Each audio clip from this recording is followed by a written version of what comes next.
Looking at the divorce papers handed to him, Robert let out a hearty laugh. Sounds good. I'll grant you the divorce. You, with no income to live on, will come crawling back to me in no time, haha. Who's the one without a source of income here? Huh? My foolish husband is under the impression that I'm leaving him without any plan for myself, not even aware of the big trap I've set up for him. My name is Emma. I live with my husband, Robert.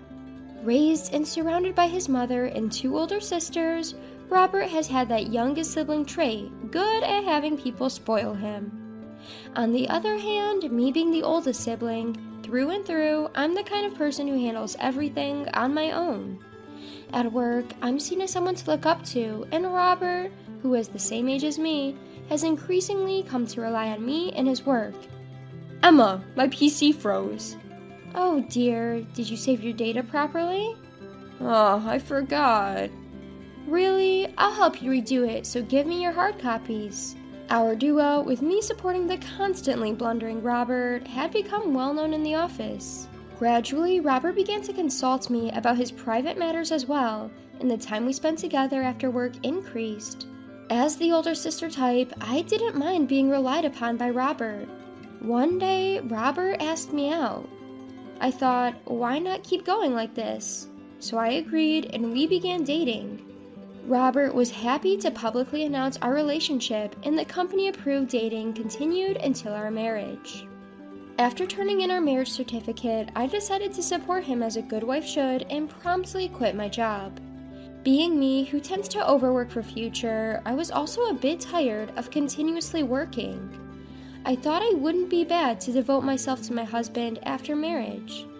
Several years have passed since then, and Robert has steadily climbed the corporate ladder. One day, I was invited to go out for drinks by a colleague with whom I was close at the company. As I was happily catching up with them, my colleague, looking relieved, said this. It's good to see you haven't changed, Emma. Huh? Why? Well, according to what Robert has been saying, you know? Robert's colleagues, who work at the same place, looked at each other. Hey, what has Robert been saying about me? We heard that Emma is not good at handling housework at all, and Robert is supporting you in everything. No, that's a lie. No, it's true. He often says at work, Emma can't live without me. Yes, indeed, we were surprised. Our Emma? Really? What seems like Emma helping him at work was just Robert making it look that way. In fact, Robert is better at work, or so Robert says. He said that Emma quit her job because of her feelings of inferiority. I was truly shocked by their words. Robert, who had been pampered by his mother and sisters until we got married, is a man who can't even boil water, let alone handle housework. Cleaning, laundry, daily cooking. He can't help with any of the detailed chores. I am the one who handles everything in the house. Yet, he has been spreading completely opposite stories to everyone. And that's not it. He's also been spreading false rumors about why I became a full-time housewife. Because he's better at work and that made me feel inferior so I quit? That's ridiculous. Why would he spread such nonsense? I was so spaced out, I left the drinking party early. As soon as I got home, I confronted him. Robert, are you bad-mouthing me at work? Stop doing that. To which Robert responded nonchalantly. It just happened to spread that way from some conversation. Wouldn't you also be proud if people thought your husband was competent? You haven't said anything unnecessary, have you? I haven't said anything. In fact, I was too surprised today to rebuke properly. I will correct them from now on. Don't stress about something so trivial. You're so immature, haha. Stop worrying, says Robert, but it's not pleasant to be badmouthed behind your back. Robert doesn't seem to get it, but if I tell him clear to stop it, he probably won't spread such nonsense again. However, I was to learn later that my thinking was naive. According to my colleague, the situation seemed to have gotten worse.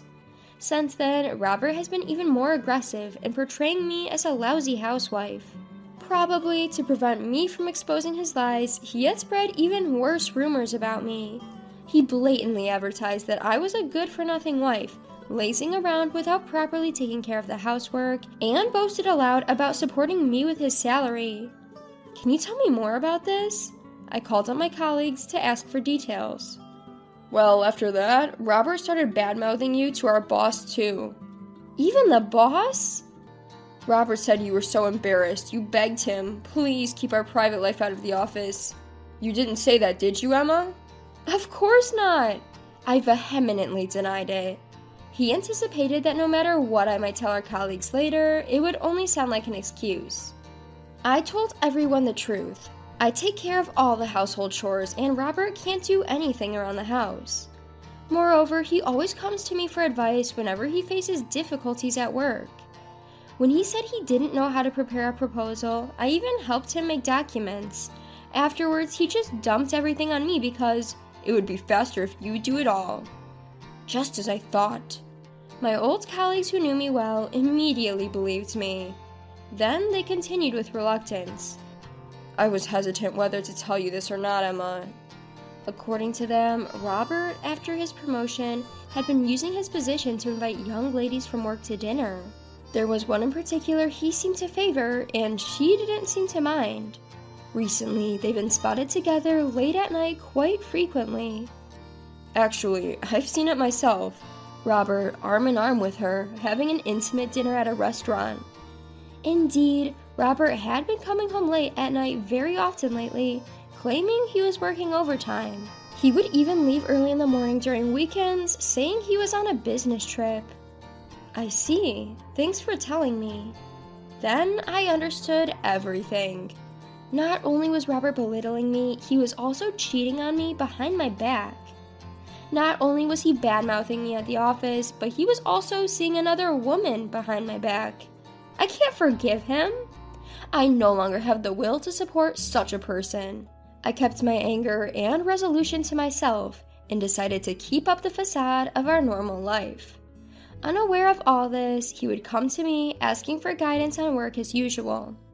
Hey Emma, the progress of our next project isn't looking good. If this doesn't go well, it's bad for the company. Where do you think we need to adjust our schedule? Oh, and by the way, this is a proposal that needs to be done urgently. Can you have it ready by tomorrow? I'm busy with something else. Despite his situation, I calmly advised him and created the proposal. During this time, Robert repeatedly worked overtime, saying, I have to work late, and often not returning home until morning. It was when the preparation for the project was fully completed that I presented him with divorce papers. I can't go on with you anymore. Please, let's break up. Upon hearing this, Robert burst into laughter. Divorce? What can you, without an income, do on your own? I'll find a job. Who would hire you now, after you've been a stay-at-home wife for years? A part-time job that would earn you some pocket money is the only sort of jobs you'll land at best. Still, I don't want to be with you anymore. I don't want to breathe the same air as someone who's as unfaithful as you. As soon as the subject of his infidelity came up, he was taken aback and raised his voice. What are you talking about? An affair? You're just imagining things, right? Do you have proof? When I remained silent, Robert laughed with a sense of triumph. You're jumping to conclusions without any proof. Since you're the one who brought up the divorce, you're the one who should leave this house.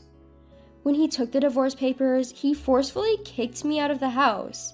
But I was planning on leaving in the first place anyway. I picked up my luggage I had packed in advance and left the house.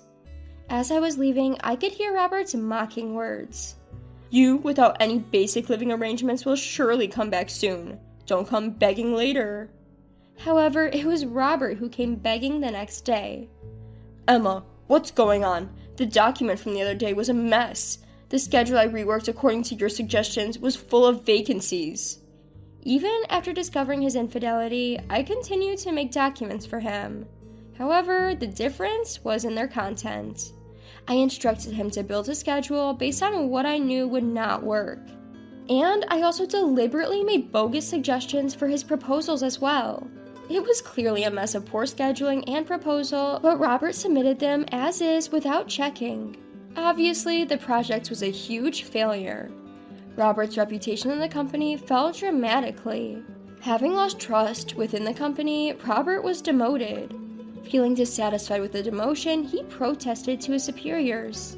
He was trying to appeal that the mistake wasn't his decision, but his wife's. Naturally, this just made Robert's position worse. It was a major issue that he didn't make decisions about company matters himself, but left them to his wife. It appears that the higher-ups took him discussing company business with an outsider, even if it was his wife, more seriously than the mistake itself. I noticed your work became accurate and quick after you got married. So, have you been getting advice from your wife all this time, like this incident? No, this was the only time my wife helped me. There was no point in defending himself at this point. There was no way he could make anyone believe him. His incompetence, his inability to do anything by himself was now clear to his boss. He contacted me numerous times after that, but I ignored all of them because it was only bothersome. Then, one day, a lawyer claiming to have been hired by him paid me a visit. Robert says you're always welcome to come back. Huh? Even now, Robert still believes I'll return. Moreover, you're welcome to come back? How arrogant! Ridiculous. Please tell Robert that I have no intention of going back. He was actually worried that you wouldn't be able to get by. If that's the case, he need not worry. I'm ready to start a new life on my own. I believe it's Robert who's suffering without any source of income now. Saying that, I sent the lawyer away. A few days later, my former boss contacted me when he found out that all of Robert's work was actually my achievement. Would you consider coming back to us? Come back? But I've been out of work for a while. You haven't been out of work at all. You've been doing your husband's job all this time. I do like my job, but working in the same place as my ex-husband is a bit... Indeed. Then the boss negotiated with the higher-ups to arrange for me and Robert not to be in the same department. A few days later, the boss called me again. Emma, you don't need to worry about anything anymore. It turned out that it was Robert who was transferred, not me. He had now been deemed as a problem since the incident, and there had been talks of transferring him from the start. He was deemed unfit for such a crucial department in the company. A week after I sent the lawyer away, I received a call from Robert. Emma, help me. I've been transferred. It seems the authorities had given him the notice, but he hasn't heard anything about me. Where to?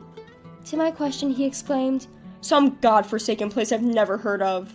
A department where I won't be handling any crucial tasks of the company. I can't even dream of promotion. It's like being exiled. Well, isn't that perfect for you? You can't make decisions on your own, and you leave everything to others. Plus, you can't even check the tasks you delegate. There's no way they'd put someone like you in a crucial position. We've been working together as a couple up until now. Keep supporting me from now on. You're the one who made me lose the will to support you. If you hadn't betrayed me, I intended to keep supporting you from behind the scenes. I didn't betray you. I wasn't serious about her. I don't care if you were serious or not. What I can't forgive is that you deceived me. Trust, once lost, can't be regained.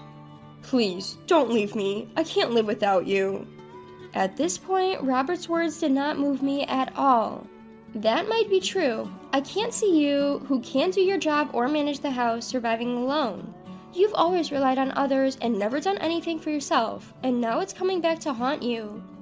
What happened to the reliable Emma who always used to help me? The supportive wife vanished the moment you cheated, lying to your colleagues, pretending to be competent at work, fooling around with female colleagues behind the scenes. You deserve to be dumped. You reap what you sow. I hope you suffer. I hung up the phone in the heat of the moment and blocked Robert's number. There's no joy in being relied on by Robert now. After that, I was able to divorce him. I made sure to claim a suitable alimony from him and his mistress. Only a few close friends know where I went after leaving the house. As long as I block his calls, there's no need to worry about Robert harassing me. And now I hold the position he once did. Thanks to his constant work consultation, I was almost fully aware of the department's movements, even after I quit. And so I started working hard just like before I was married. Robert's mother and sister showed up just as I was starting to forget about him. You must be Emma, right? They glared at me. You tricked my son and stole his position. I never liked you from the start, but I didn't know you were this wicked. Robert's habit of lying hasn't changed, has it? My mutterings triggered my mother-in-law to yell back, her face turning bright red. What did you say? Are you calling our Robert a liar? I've seen it clearly now. It's because you all believe everything Robert says without a doubt that he's become like this. What do you mean like this? Ask anyone at work and you'll see.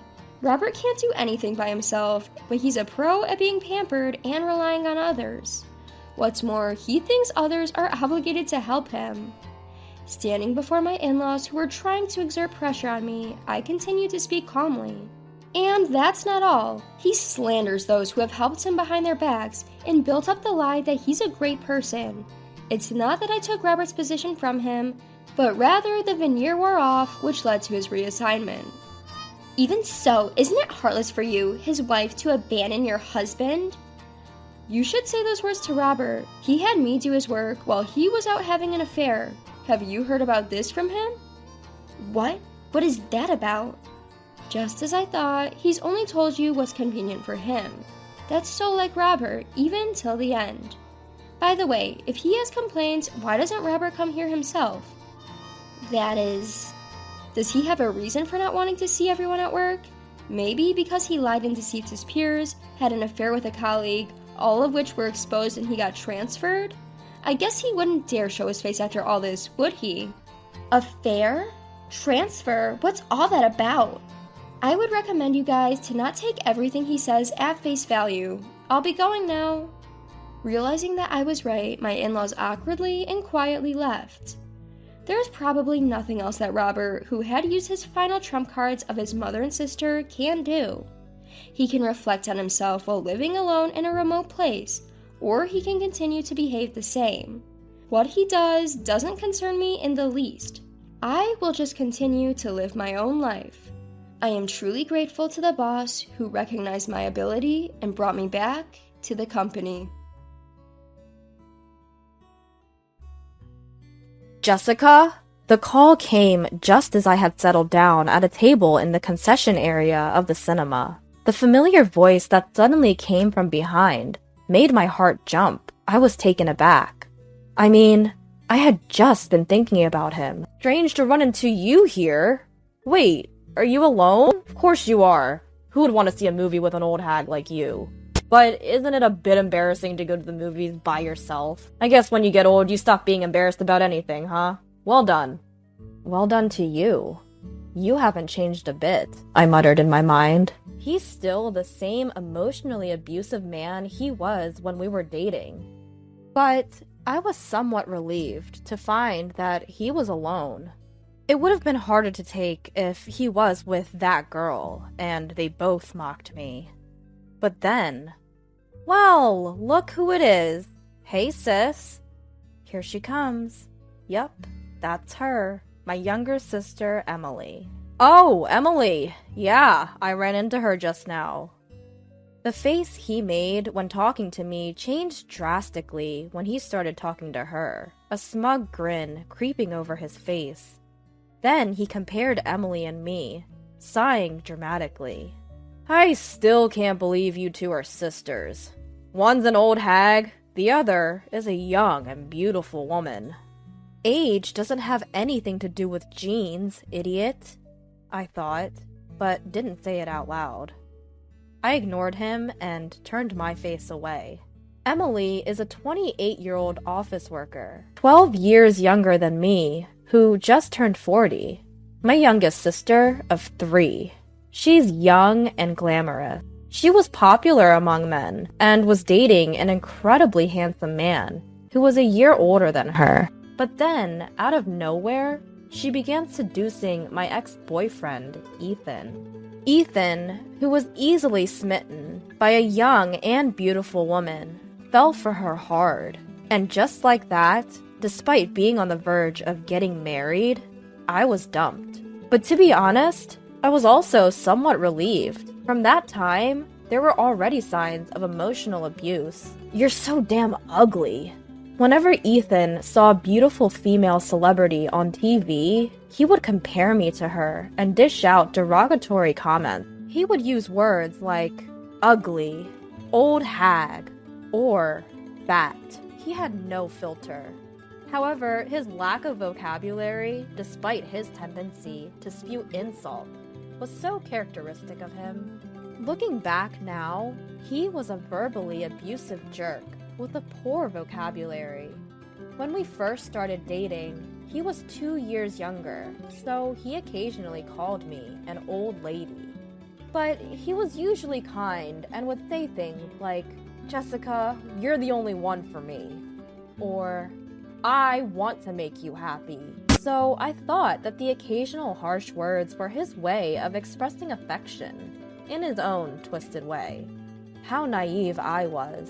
About 6 months later, when old lady turned into old hag, I finally began to question his attitude.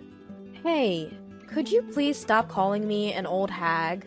I mustered up the courage to confront him shortly after he proposed to me. I thought it would be best to voice my concerns before we started living together. However, Ethan didn't understand my feelings at all. "Huh? Why? Just the truth, isn't it? That's not the point. Nobody wants to be called an old hag. Common sense." He closed his eyes with an uncomfortable look and scratched his head irritably. "Geez, what a pain." "It's only a pain because you're being so rude." "So it's my fault now." "You're the one who proposed to me, remember? We're supposed to spend the rest of our lives together, right? But with this, I can't handle it." "If you can't handle it, then you shouldn't have said yes. But you said yes, so don't complain." With that, he turned his back and left the room.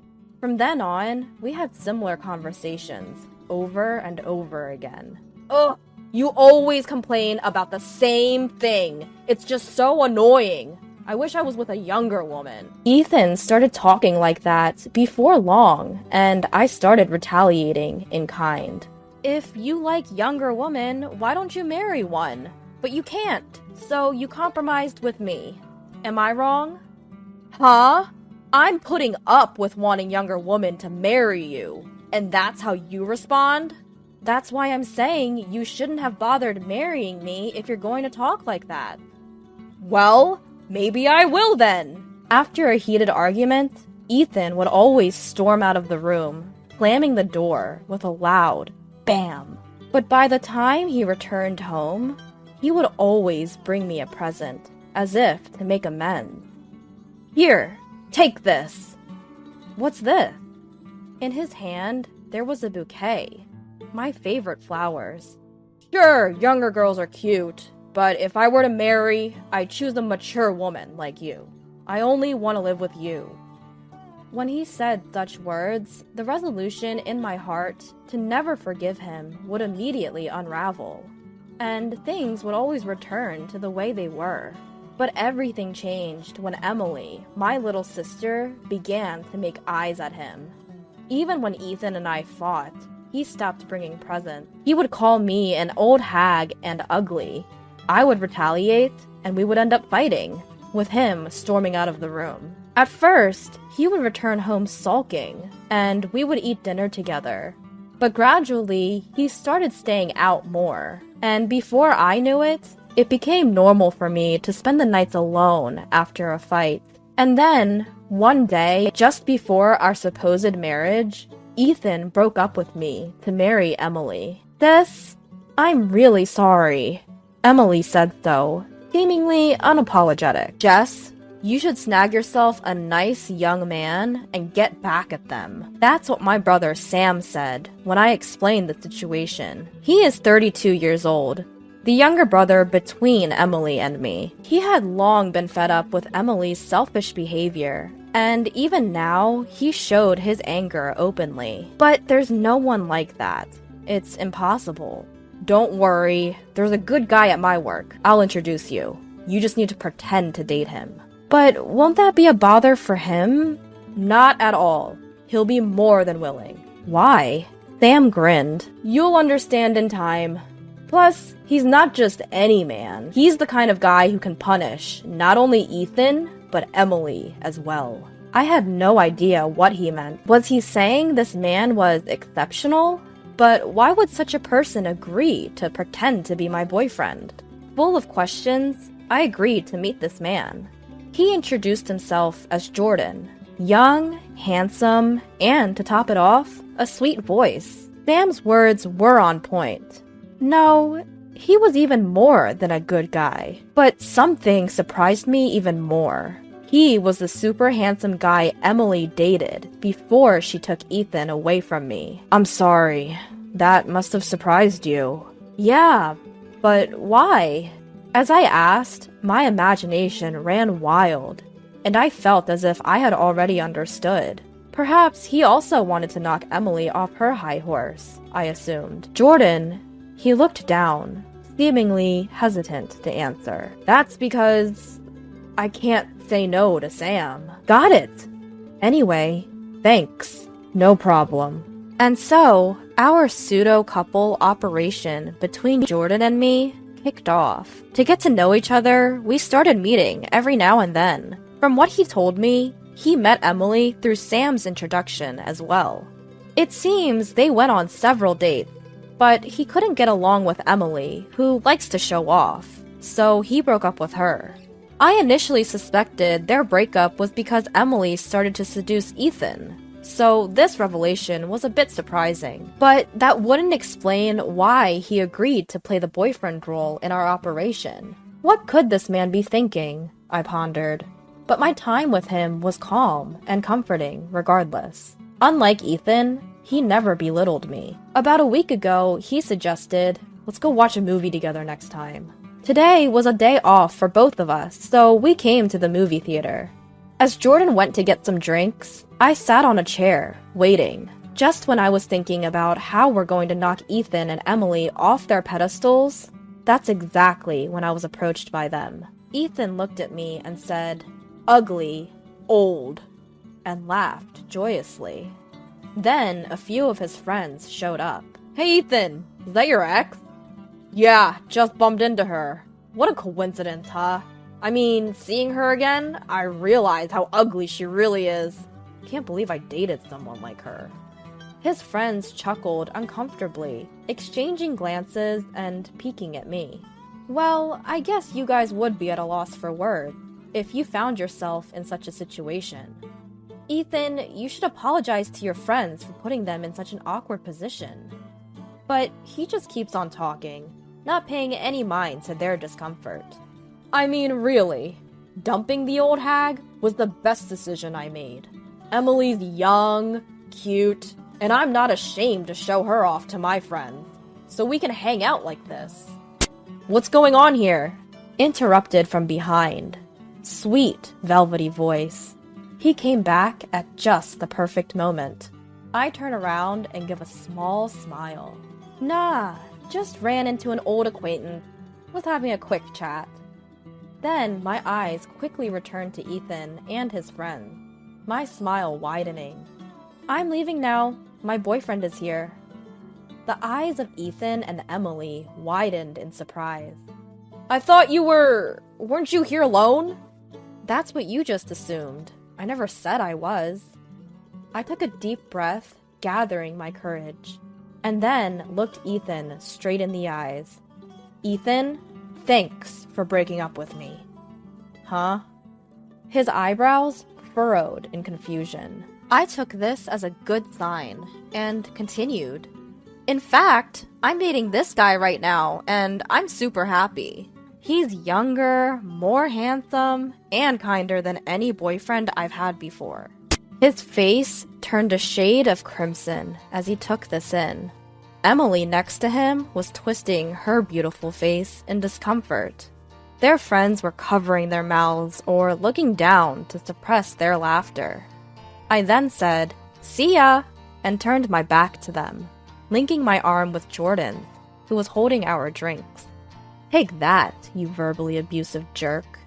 Once we were out of their sight, I detached my arm from Jordan's. I'm sorry for dragging you into this, but thanks to you, I managed to get back at them. Thank you. No, not at all, he replied. Jordan suddenly became bashful, his gaze dropping. Actually, I should be thanking you. You pretending to be my girlfriend, saying you're happy, it made me really glad. Huh? I couldn't help but let out a surprised sound. I didn't understand what he was trying to say at all. He lifted his face, and our eyes met. I've liked you for a long time, Jessica. I was so surprised. I couldn't even make a sound. I could feel my eyes widening in disbelief. My mind was in a whirl. The only word I managed to say was, "Why?" Jordan averted his gaze again. Well, I broke up with Emily because I couldn't keep up with her selfishness. But more than that, I fell in love with you, Jessica. That was the bigger reason. I couldn't believe what I was hearing. Yes, I've known him before our fake couple strategy. He was introduced to me as Emily's boyfriend, and we had met several times after that. It was likely Emily was flaunting her handsome boyfriend to me. I never thought it would lead to this, but I don't understand. Why would you fall for someone like me? He quickly looked up at me and vehemently exclaimed, "What do you mean, someone like you? Jessica, you're an amazing woman. You gave me advice when I was unsure about where to take Emily on a date. When I accidentally cut myself, you immediately treated the wound. Remember when a kid nearby had a heat stroke? You were the first to act. You calmed down his mother while cooling him down and getting him something to drink. I've always thought you were a wonderful woman after seeing all that." But then, Jordan lowered his gaze. Emily seemed to have noticed my feelings, and after I broke up with her, she suddenly started flirting with Ethan, and even ruined a potential marriage because of that. I'm really sorry about that. That's why I was so glad I could help out this time. This surprised me even more. Who could have guessed Emily's seduction of Ethan was driven by jealousy towards me? She was young, beautiful, and most of her life seemed like she was in the middle of a popularity peak. Yet, as I thought about it, maybe that's why she was so envious of me. Her pride, believing herself to be more attractive, was deeply wounded. From what I heard later, it seems that Jordan had been asking Sam for advice on various matters. It was Sam who suggested that it would be better to break up with Emily. And just as they were considering how to approach me, I just so happened to go and tell Sam about Ethan and Emily. For them, that must have been a golden opportunity. Afterwards, the relationship between Ethan and Emily deteriorated rapidly. Emily, out of spite towards me, got closer to Ethan. No wonder she is on the road to unhappiness, since she even married the abusive man because of such a thing. At first, Ethan, who had been kind with his words, soon began to show his true colors. His comments were along the lines of, "The food is so bad I can't eat it. I don't like the way you clean." And, "Don't you dare spend my hard-earned money when you can't even do housework properly." Fully embodying the abusive husband, and Emily frequently called our parents' home in tears. But of course, our parents know that she stole Ethan from me when we were about to get married. Every time she calls, they seem to scold her, saying it's her own fault. Emily, at her wit's end, appears to have started an affair, and I've seen her a few times walking arm in arm, looking friendly with a man much younger than Ethan. Ethan seems to be bitterly embarrassed and laughed at behind his back after making a fool of himself in front of his friends at that cinema incident. It feels like that's being twisted in a strange way and projected onto Emily.